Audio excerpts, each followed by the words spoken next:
Peace, family. Peace. I am going to be reviewing one of the, in my opinion, one of the most intelligent men that I've ever heard speak, Neil deGrasse Tyson. I could literally listen to this man speak for hours. Okay, I've watched so many things from Neil deGrasse Tyson, astrophysicist, philosopher. He is just an all-round amazing human being, in my personal point of view. And he's going to be asked about the universe, essentially.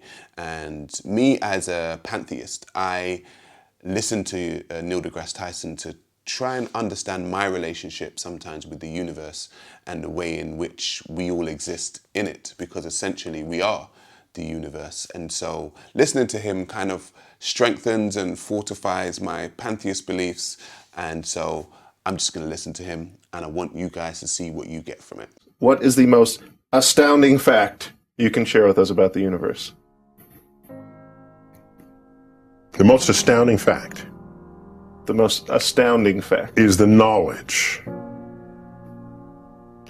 that the atoms that comprise life on Earth, the atoms that make up the human body, are traceable to the crucibles that cooked light elements into heavy elements in their core under extreme temperatures and pressures. These stars, the high-mass ones among them, when unstable in their later years, they collapsed and then exploded, scattering their enriched guts across the galaxy. Now, whether you are a religious person or a non-religious person, whether you're a theist, an atheist, an agnostic, I personally believe that it's good to kind of get information from all other places. And when we kind of realize what we are in relation to the universe, I think for me it's quite a spiritual thing. That's just for me. Like I said, I'm not a Muslim, Christian, I'm not Jewish. You know, I don't align myself with any of the major Abrahamic religions. But I think knowing, the more you know about the universe and who we are and what we are in it, for me it becomes quite a spiritual experience. Guts made of carbon, nitrogen, oxygen, and all the fundamental ingredients of life itself. These ingredients become part of gas clouds that condense, collapse, form the next generation of solar systems, stars with orbiting planets. And those planets now have the ingredients for life itself. So that when I look up at the night sky, and I know that, yes, we are part of this universe, we are in this universe, but perhaps more important than both of those facts is that the universe is in us. When I reflect on that fact, I look up. Many people feel small because they're small and the universe is big, but I feel big because my atoms came from those stars. There's a level of connectivity. And there's something amazing about the fact that we are stars and stars are us. And in my spiritual system, it makes so much sense that everything is one. That I've said this on so many different occasions to people when they've asked me about, you know, the system that, you know, that I work with, and I've said everything is one. That you cannot separate yourself from this experience. This is it. You know, obviously many people have systems where they have a God, and their God is separate from them, and the God is separate from the universe.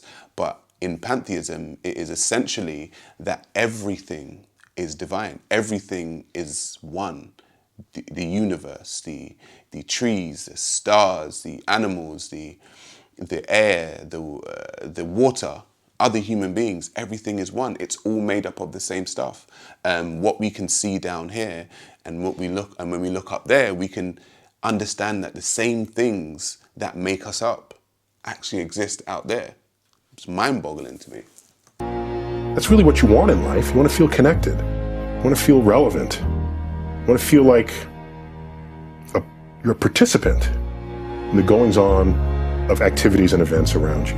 That's precisely what we are, just by being alive. So the way I see it is that as human beings, we should try to understand our relationship with everything, everyone, and everything around us, because there's so much that we don't actually know. And there's so much that people tell us that when it comes to religion, that they know. Astrophysicists have actually come to the conclusion that we only know about 6% of the universe. There's a whole 94% of the universe, roughly, that we have no idea about. And we sit here on a day-to-day basis and give people answers to questions that we have no idea about. When it comes to the religious arguments, that they make sense. And it's like, well, there's so much that we don't know, and there's so many gaps. And one of the major reasons why I'm not a religious person is because I don't believe in filling those gaps with a God. I really don't. I don't believe in filling those gaps with a God. I believe that there's so much more for us to know. And that to me is exciting. It's exciting that I don't know something. When somebody asks me a question, I don't know the answer to it. My answer is I don't know, you know? I don't make up an answer and fill it with a mythical fairy tale story. I will literally tell them, I don't know.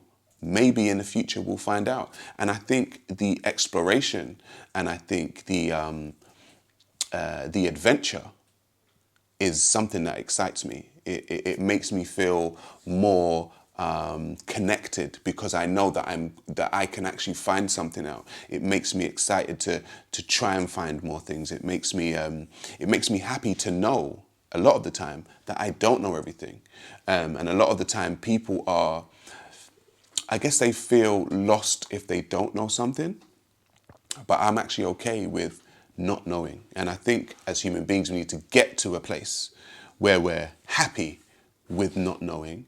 However, we are trying to find out.